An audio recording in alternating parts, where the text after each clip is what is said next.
Okay, geology students, this is the first video of our virtual field trip class, virtual geology lab class. And this is my wife, Sheila. Say hi. Hi. And she's going to be helping me film this. Let's go over to our first stop, which is the first stop on your maps, oh, hang on a second. This is the first stop on the direction map that hopefully you can download and see. I would have handed it out to you, except that I'm not seeing any of you. So this is, what is this, 53rd Avenue, I think, and it's right behind Northside Park, which is over in that direction. And here's the sign for Hogtown Creek. It's 55th Avenue, and there's Hogtown Creek, and yeah, do this. Anyway, so what I'm going to do is I'm going to show you some of the characteristics of here, and here's Hogtown Creek over here, and of course not terribly, gotta wait for the traffic. It's not terribly natural looking, it's kind of an urban environment. And then over here we have more of Hogtown Creek, and obviously also not urban. In all honesty, this part at least is probably partly artificial, because they wanted to make sure that the houses on either side don't have rivers or creeks running through it. And of course you can see over there, probably you can see a pipeline crossing the creek as well. But this is what the creek looks like right in this area. Now I'm going to hand this to Sheila, and I really do hope this is continuing to go. Notice that the first part of your lab, and this is what it looks like, you'll see it online. It says, what are the 3 stages of river development for stop 1? And what I want you to do is go find this handout. Again, this is online and you can download it. And it's labeled the hydrologic cycle. So turn to the 3rd page, which is right here. And we have the 3 stages of river development. These are labeled youth, maturity, and old age, but they are not really, strictly speaking, age. They refer to stages of river development. In youth, what it says here is parts of the original surface survive. What we find in the youthful stage of river development is a situation where you have usually something like a high plateau, and in the youthful stage you just have the beginnings of channel development. You don't have deeply incised river channels. You also don't have a lot of erosion in the area, so the river is just getting started. In the stage of what we call maturity, and you can see maturity right here, and there's youthful, there's mature, and there's old age.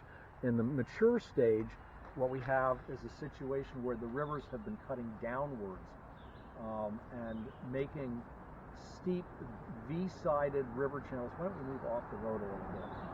Thank you. And in this situation, this is sort of the classical situation of rivers. Turn it a little bit here.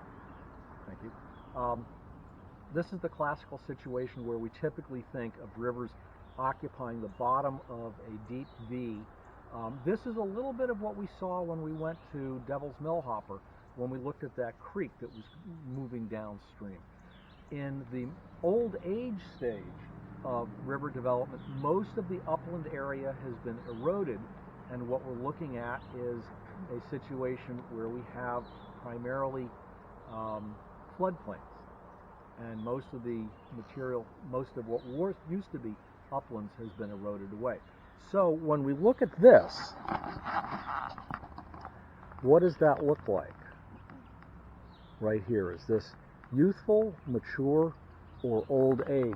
And you can't really see much. If this was earlier in the year, when we came over here, you would be able to see going backwards. Here's the creek again.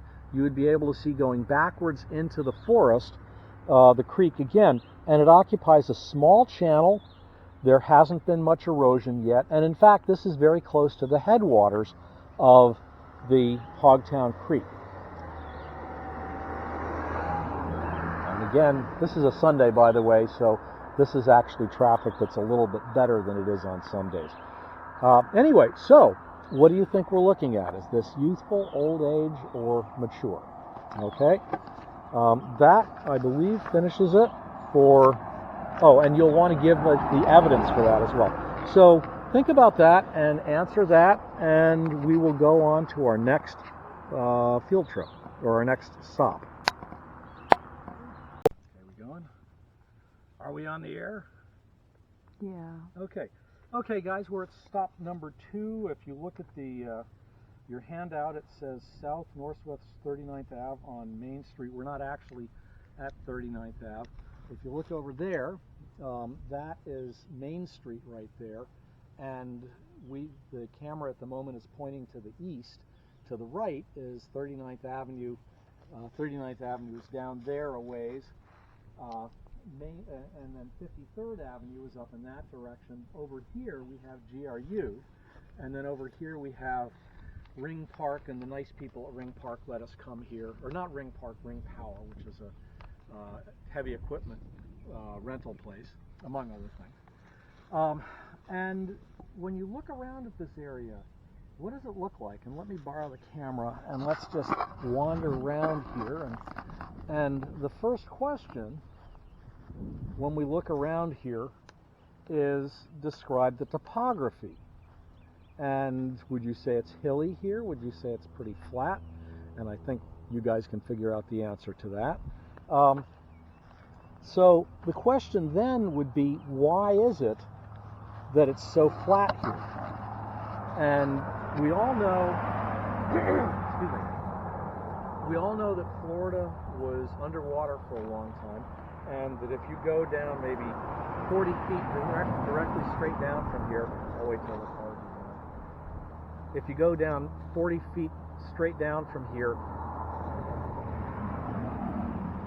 you'll find that we encounter Ocala limestone. So why is there Ocala limestone here? Don't you think while the car goes by?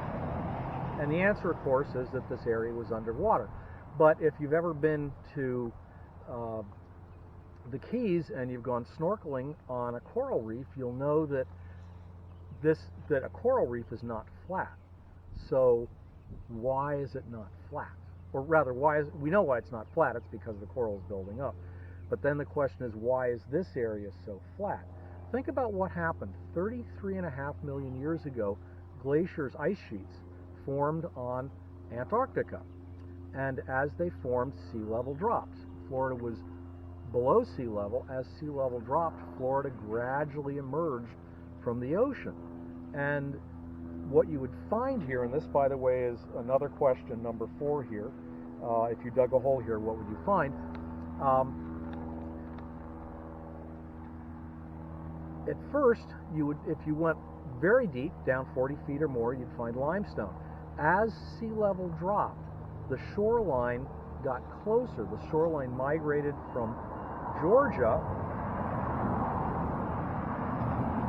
towards this area, and as the shoreline got closer and closer, clay from rivers would filter out towards this area, and you would get clay, you would get shale, which is a rock made out of clay, being deposited on top of the limestone, and that's largely the Hawthorne Formation. And then, I don't know if I should edit that out or not, and then eventually this area would be very close to sea level, and you would have a beach. And what kind of sediments do you usually find at a beach? Think about that. And so you would find on the bottom limestone, then you would find clay, and then you would find sand. And then eventually we would be above sea level, and soil would be developing. So in a situation like this, that's the layers that you would find. And so on top of the sand, we actually find clay from the soil. And if you look around in this area, and we'll look at the map in just a minute, but if you look in this area, what you'll find is a lot of, among other things, cypress trees, which tend to form in areas where the water table is very close to, or at least there's water very close to the surface.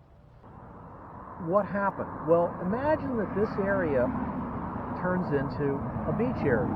Waves rolling across will flatten the area out. And so the reason that this area is flat is that this area was very close to sea level and waves eroded it flat. And interestingly, as sea level continued to drop, of course I never see this many cars going by. As sea level continued to drop, the shoreline moved farther out to the east, farther out to the west, and farther to the south.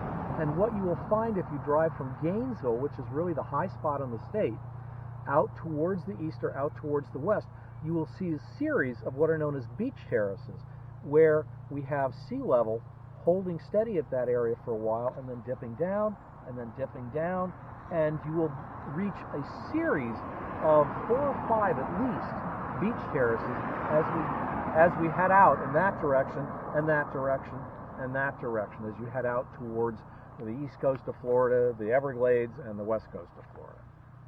Okay, hope everybody understands that. Some other questions that are here: poorly drained or well drained? Well, because of the clay, that's not going to let the water drain down very easily, so that gives you an answer there. The next question here is, what is the elevation? And I'm going to try, I'm not sure that the camera will focus well onto this area. By the way, you can go onto the either the Canvas page or the web page for this trip, and I'm not sure which one it's going to be, and you can see some pretty high resolution maps. I took a photo of this earlier, and what we see here is 53rd Avenue. Here is, I don't know if you can see that, 39th Avenue. That right there is 441. That is 6th Street, and this is Main Street. This map was made in 1966, and so, in fact, this was just a dirt road. We had to darken it in with pencil so that you could see it well. We are right around here. And again, go take a look at the maps that I've put out on the web page or the Canvas page, and you'll be able to see this a little bit more easily. But notice this. What do all these little symbols here mean? That means that this is a marshy area. This is an area that often gets quite wet. Excuse me. Another question here, number 3, is the elevation, and it says elevation here, and I'm going to focus in. I don't know whether this is going to work, but you'll be able to see it with the other web pages. You can see what the elevation is right in this area. And then the next question is elevation at the Devil's Mill Hopper. And here's the Devil's Mill Hopper, which of course we were at before. So you can get the elevation from those areas. And what you'll notice is that the elevation for these two areas is quite similar. One question that we're going to be talking about a lot is, what is the relief? The relief of an area is the distance between the highest and lowest points. And in this case, one question I want you to think about is, what's the relief between here and the Devil's Mill Hopper, the top of the Devil's Mill Hopper? Another question that we have here is, how many streams are found in this area? And that question really refers to this area to the southwest of where we are right now.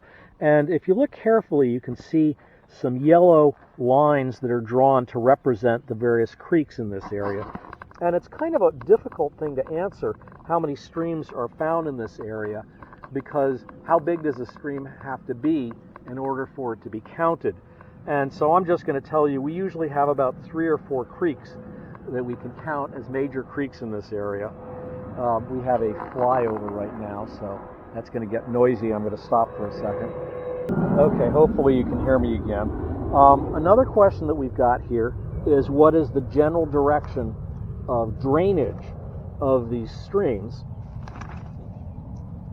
And you can see that most of the streams start up in this direction and they drain down in that direction. So what compass direction are we talking about right here? Now, number 7, what is a divide? Notice that we have rivers in this area. And we have, for instance, a river right here. And we have the river valley going in that direction and that direction. So that's the center of it. And water is going to drain into that river from both sides. A drainage basin is an area where rivers collect water from a particular area, and a drainage basin is where any water falling from the sky will eventually come into that particular river.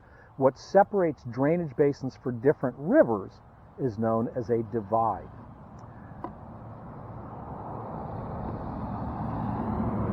And what we have is a situation where we have a major divide right here. If the next time you drive on Main Street, look to the east, which is the direction we're pointing in, all rainfall falling to the east of Main Street heads towards the Atlantic Ocean. All water falling to the west of Main Street, which is in this direction, heads towards the Gulf of Mexico. Main Street is what's known as situated on what's known as a peninsular divide, which means that it separates drainage for the entire peninsula of Florida. From here, it heads south, and eventually it reaches Lake Okeechobee, and Lake Okeechobee drains in both directions, and then the divide picks up after Lake Okeechobee and again continues to the south, and eventually it's so flat in the Everglades you can't really tell where the direction of drainage is. If you head to the north from Main Street and go on up into the Appalachians, the peninsular divide turns into the Appalachian divide, and to the east of the Appalachians, all water drains to the Atlantic. To the west of the Appalachians, all water drains towards the Gulf, the center of the continent, and eventually towards the Gulf of Mexico. You may have heard of the Continental Divide. The Continental Divide in the Rocky Mountains separates water in the center part of the continent going to the Gulf of Mexico from water draining towards the Pacific. So that's what a divide is. Okay, next question, final question. What kind of region, in other words, what's the age of the river development? And you don't see any channels here at all, and that's because this is an extremely youthful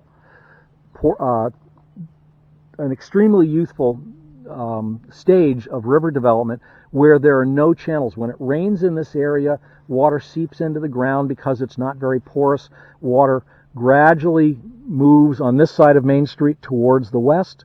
On the other side of the Main Street, it drains towards the east. If you had to name this would actually, it's youthful, but you could actually almost call it infancy. It's such a youthful stage of river development. There's no rivers here at all. Okay, I think that's the last question that we had here. And yes, it is. So our next question, our next stop, what we're going to do is we're going to head down Main Street. We're going to go to 39th Avenue. We'll head east to 13th Street. We'll head south from there. And if you're familiar where Lowe's is, at the intersection where Lowe's is and where Burlington Coat Factory is, we're going to turn at that intersection and go behind some of the buildings. And so I'm going to turn this off, and you will see that in just. Okay, we were yes, we are. Okay, guys, we are at stop number 3. We are just off of 13th Street. That right there is Lowe's. This is the backside of a business that used to be called the Party Shop, which is now closed. On the other side of that is the Verizon shop on 13th Street, and on the other side of 13th Street is Burlington Coat Factory, and it used to be the location also of Books A Million and of Walmart several years ago. Okay, so this is an area that has changed more than any of the other field trip locations we've gone to. When I first started coming here in 2003 on field trips, that was not there. Not only was Lowe's not there, that wall was not there, and in fact this parking lot was flat, and it went all the way out to that area. And there was another series of buildings. This is the location of the original Gainesville Mall. There used to be a Sears over there, and the land used to be about 10 or 15 feet lower. It was at the same level as we are at right now. You don't see a creek here, do you? Well, if we walk over here, we used to be able to do this, but then they put up this big fence and we can't do it anymore. If we go down there, what you'll see is there is a piece of the creek that runs off away from us, directly away from us, and it smells bad because it's quite polluted as well. What they did, they used to have a flat parking lot here, and the mall was over there. And from what I understand from faculty members who have been in Gainesville much longer, in fact, who grew up here, people used to get into shopping carts. Mike Patrick used to do this. Get into shopping carts when they were kids, and they would ride down the parking lot into the creek. And there's a deep area of the creek right there, about 6 feet deep, that they would just send the shopping carts into that area. Since after that, when people started doing that, they built up a metal railing so you couldn't do that anymore. But this is an interesting area, not so much because of what it has to do with respect to creeks, but what it has to do with respect to drainage in general. So take a look at your second page where it says stop 3. And the first question, what's underneath the parking lot? Well, of course, there's dirt under the parking lot, or soil, if I'm being geologically correct.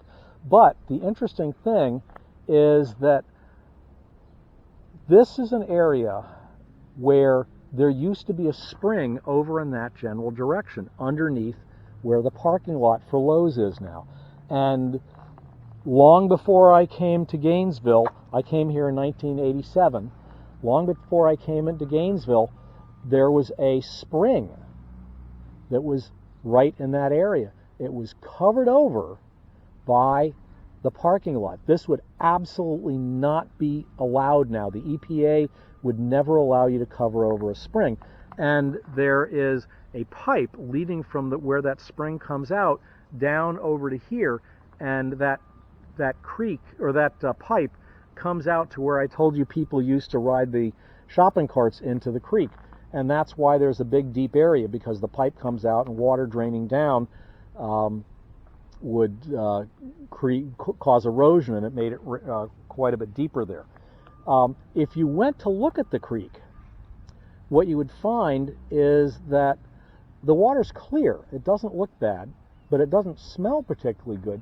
And the other thing, if you start running analyses on it, and let me get one of our handouts, and you will have this handout as well,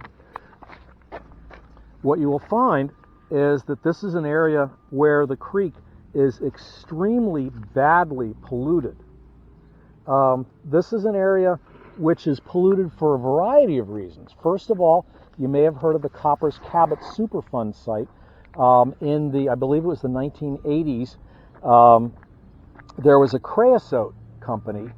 Creosote is used to cover wooden telephone poles.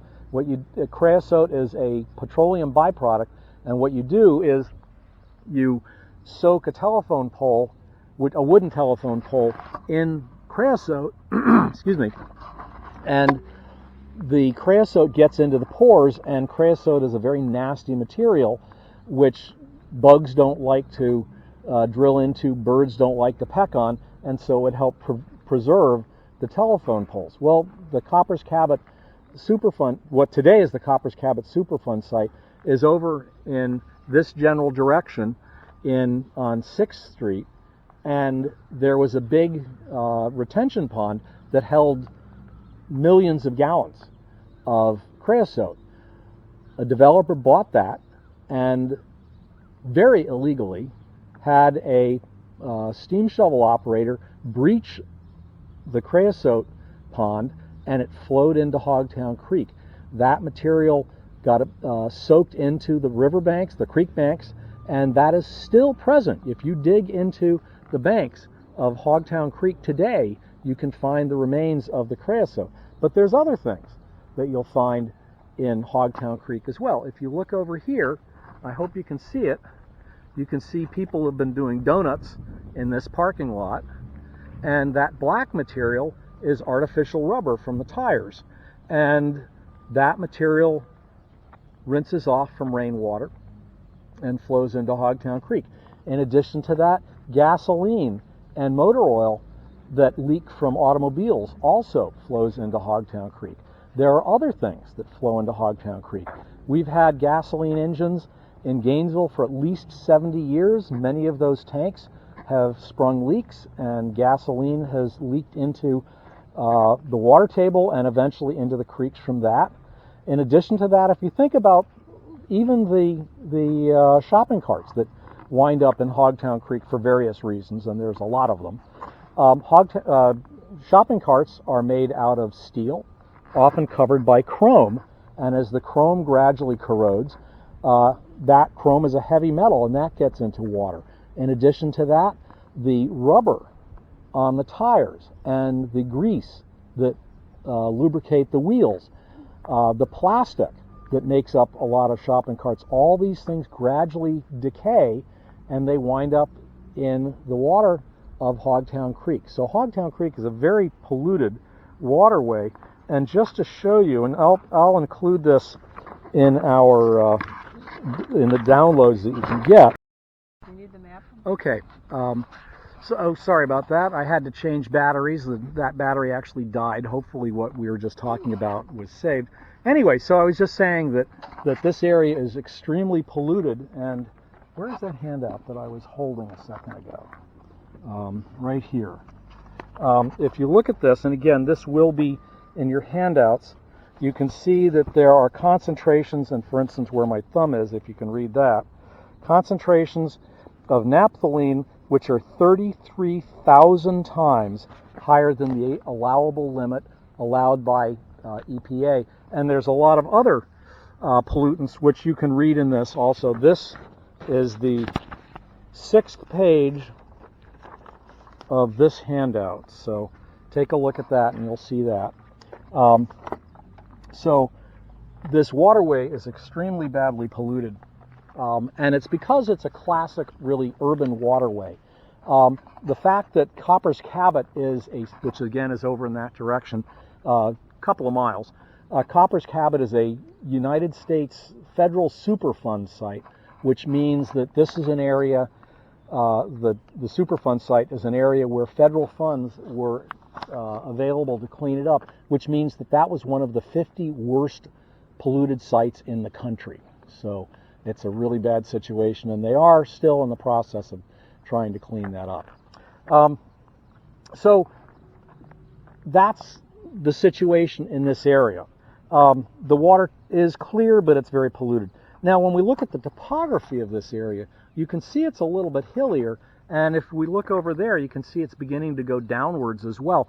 So in this area, again, unfortunately, you can't see it, but in this area, there are some fairly steep excuse me, river channels, and so we are getting to the point where we now have a mature level of river development. What is the relief between stop 2 and this stop? For that, I'm going to let you go and take a look at the I'm going to let you go and take a look at the contour maps that I've provided in the web page or the Canvas exercise, and you can see that. And I will have a couple of indicators of where you should measure that from. So figure out what the elevation from in this area is, and figure out what the elevation when we were at ring power, and of course the difference is the relief of that area. The valley walls of Hogtown Creek, again, unfortunately, we used to go there, but you can't see it because it's off in that direction and there's a fence that blocks it, are pretty steep. Now, the next thing to think about, how is the construction of the mall, and in this case that means these buildings and over here Lowe's, how has that affected the local hydrology? In order to understand that, think about what happens when it rains. And when it rains, Sheila, can you get up for a second? What I want you to do is go back to the handout that you had, which had the levels of stream development. And this is the handout, and notice it says hydrologic cycle. And take a look at this in your own handout, which is online. And what you'll see is water evaporates from the ocean and winds up in the atmosphere. That water vapor gets blown out over the ocean, or from the ocean over the land, where it precipitates out. It rains. And that rainwater hits the Earth's surface, and one of two things happens. It either runs off into rivers and creeks, or it soaks into the ground. The soaking of water into the ground is known as infiltration, and that's what forms groundwater. The movement of water across the surface into rivers and streams is known as runoff. Normally, if we had bare ground or ground with vegetation in it, like this area right here, we would expect that something like 90% of the rainwater drains into the ground and only 10% flows into the rivers. But what happens when you cover ground like this? When you have large areas, as you often do in urban areas, when you have large areas covered by asphalt, that ratio is reversed. And in a situation like this, 90% of the water runs off into the creek and only 10% percolates into the ground as infiltration. And what does that do, if you think about it, to the likelihood of flash floods? Of course, this means that flash floods are much more likely in an urban environment than they are in the middle of nowhere. So if we come over here, what do we see here? We see a depression. Anybody know what that depression is called? I'll let you think about it for a few seconds. That depression is known as a retention pond. And water percolates. You can see a drain over here. Water percolates into this drain and runs down here. Water percolates into this drain, runs down here, and water is retained, hence the name retention pond. Water is retained in this area. And why do they do that? Well, think about it.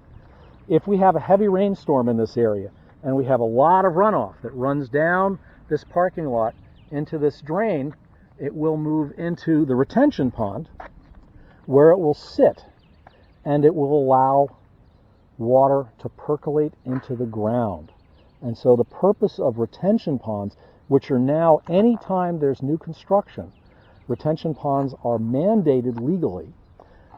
What they do is they allow water to percolate into the ground, and it has a number of effects. First of all, it allows the water to percolate into the ground instead of running off into creeks, and so you reduce the likelihood of flash floods. And secondly, as it percolates into the ground, hopefully any pollution that's there will be absorbed by vegetation and by clays and the sediment, and that will reduce the amount of polluted water going into both our aquifer and into our waterways. Okay, so I think that covers everything. So what we're going to do now is we are going to go up here. Well, I'm going to not talk about it because this is a public thing, but we're going to go to our fourth stop, and this is where we're going to look for shark teeth. And unfortunately, you guys can't be there, but hopefully I'll show you how you can find shark teeth in streams in this area. So I'll turn this on in just. Okay, as I just realized as we went up to this ramp that we could stop right here and look down into the creek. And we used to be able to walk right down here. And this, let's see, actually I think it's further over, is where the people used to ride the shopping carts in. But you can see the creek right there, and you can see the steep river channels on either side. I'll take a still photo of this and you can get a better look at it. Okay.